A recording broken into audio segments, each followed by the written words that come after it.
Hello and welcome to a new video where I'm going to tell you about more about the digital aspects of this new virtual environment, digital interactions, artificial intelligence, algorithmic slabs, and some more. So take a seat. Let me tell you about this paper, and then we can figure things out together. So, what about inversion as a critical concept? We're going to continue talking about this paper, but don't worry, you came to the right point because this concept of inversion has recently emerged in technical circles and can perhaps help us to start to think about this phenomenon by translating it into a critical concept. Originally identified by YouTube engineers in 2013, when AI bot traffic reached parity with human traffic.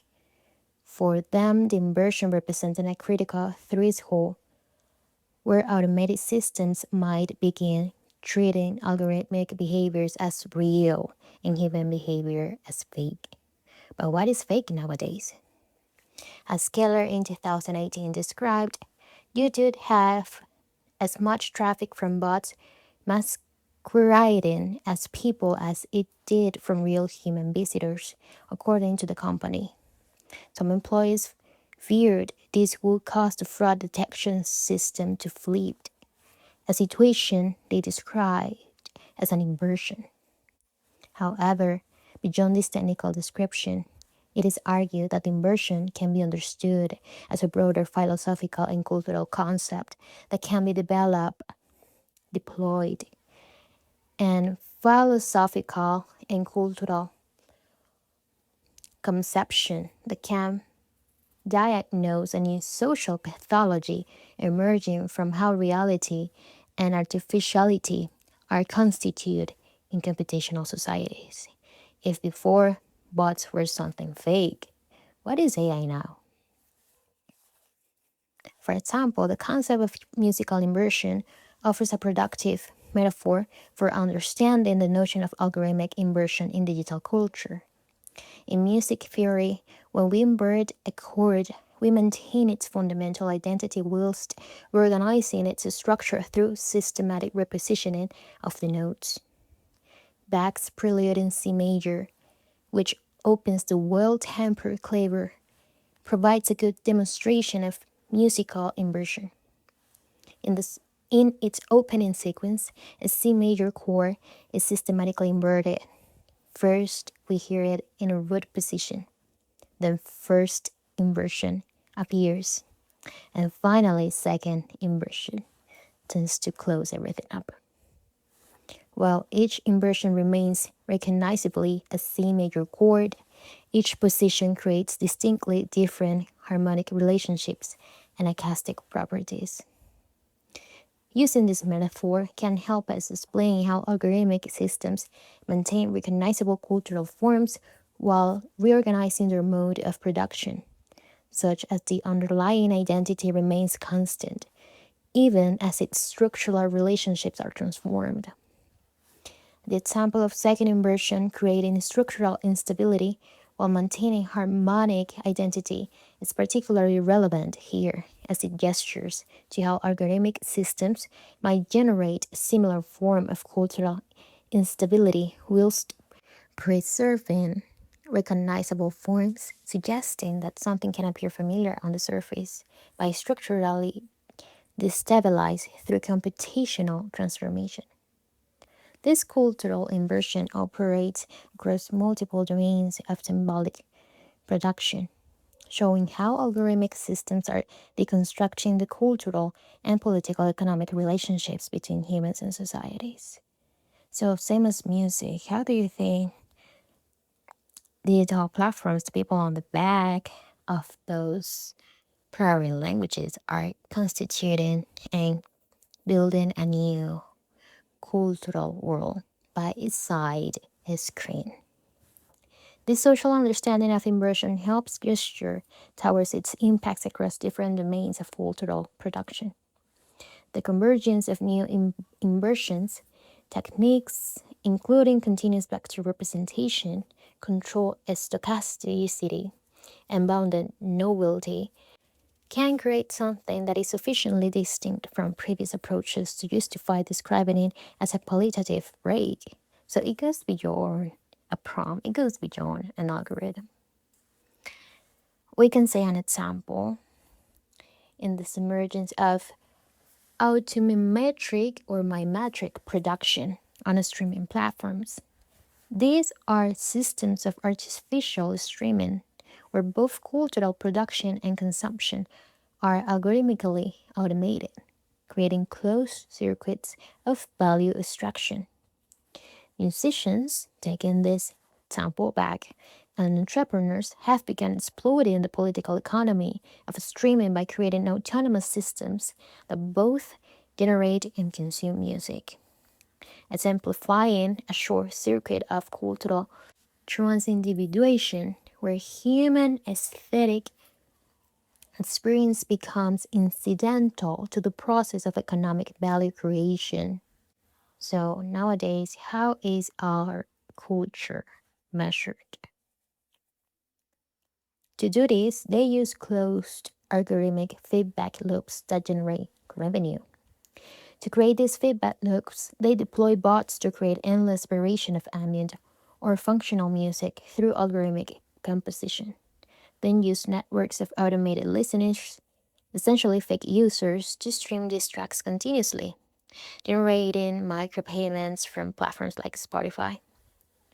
In 2021, it was estimated that up to 10% of all streams might be generated by such artificial listening patterns.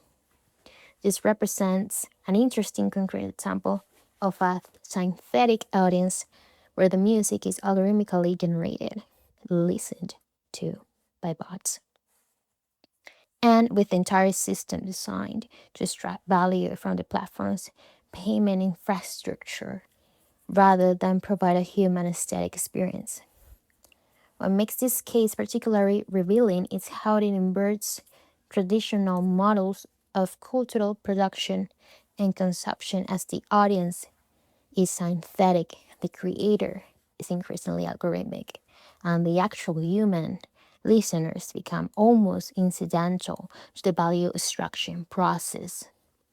How much of this is real? This automated creation consumption cycle demonstrates how the inversion might restructure the cultural industries, creating what we might call algorithmic value circuits that operate seemingly independent of human cultural experience while still generating real economic value. A second manifestation can be found in large language models' ability to generate academic writing about themselves. When OpenAI's ChatGPT can generate seemingly convincing academic papers about itself, or DAL-E, DAAL-E, can create infinite variations of artistic styles, we come from not simply a misinterpretation of reality, but its algorithmic reconstruction at the level of social practice. The inversion, thus, can be seen to represent an intensification of false consciousness, what we might call post consciousness. Have you heard about this term before? Where false consciousness involves the mystification of real social relations, and algorithmic consciousness describes the mediation of experience through computational systems. Post consciousness, in contrast, marks a qualitative new state where the very distinction between individual and synthetic consciousness becomes blurred. And perhaps it will be developing this last quality longer and also in a bigger sphere. It is argued that this is not simply a matter of being unable to distinguish between human and machine generated content, but rather a fundamental transformation in how consciousness itself is constituted under algorithmic conditions, and also how it is expressed Can a machine express a human conscious in different materials, creatives, and so on? Under post-consciousness, the subject doesn't merely misrecognize reality or have their perception mediated by algorithms, but experiences a form of consciousness that is itself partly synthetic, shaped by continuous interaction with and exposure to algorithmically generated cultural forms. This represents what we might call the third order simulation over and beyond Baudrillard's in 1994, where not just reality but consciousness itself becomes subject to algorithmic regeneration and manipulation. This form of consciousness doesn't just obscure social relations, but reconstitutes our forms of life through algorithmic processes that blur the boundaries between human and machine experience. We see examples of this post consciousness in the trends like hooks to the social media platforms like TikTok and the rise of fake news, and a skepticism about truth regimes prior to computation. And we can name any other examples. Let me know yours. We can observe the inversion represented in synthetic audiences. This can be seen as the antithesis of Dallas Smith concept of the audience commodity, where instead of automated systems that might generate, circulate, and consume content in vast algorithmic feedback loops, often with minimal human involvement, there is no audience beyond technical media itself. Meta's own transparency reports indicate that in 2022, their automated systems were removing over 1.6 billion fake accounts quarterly,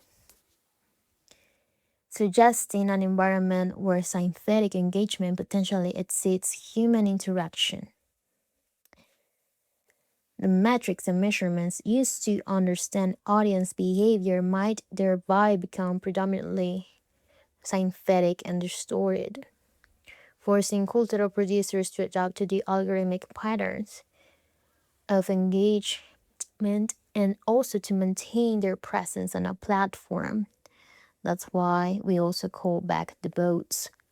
And nowadays we need to deal with AI in terms of how it is used in order to forecast and to surpass some metrics and funnels. In other words, they will increasingly shape their content for algorithms in some cases. But this is useful in order to understand and to evaluate these cases. The inversion is useful, therefore, for identifying a shift in how capitalism further subsumes human cultural production under computational logics. We can understand the inversion as making both a technical and societal regime change, a change in ways of seeing in which everything that was seen as definite and without hesitation now, on this current moment and for some time now it seems slightly fake, don't you think? Just, yeah, slightly fake. Everything that once seemed slightly fake now has the power and presence of the real. This finds concrete expressions in how different communities encounter and navigate synthetic media and are shaped by existing societal and economic conditions. Rural communities might counter synthetic media primarily through social platforms, where AI generated content can rapidly spread misinformation about local issues, particularly in areas where local journalism has declined. Can you name any of those? Human creative workers face different challenges as artists and designers might confront AI systems that replicate their style and output, leading to new forms of precarity. Professionals might then need to develop new practices, with journalists and academics creating verification methods, medical professionals addressing AI-shaped health misconceptions, and legal workers navigating difficult questions of veracity and evidence. Marginalized communities might bear a disproportionate burden, perhaps lacking access to digital verification tools, while being particularly vulnerable to synthetic media manipulation. However, these same communities can sometimes develop collective practices for identifying and encountering fake or distorted media, demonstrating how the inversion might also spark new forms of resistance. Having examined how the inversion might represent itself in different domains and across communities, I would like you to examine its ideological implications.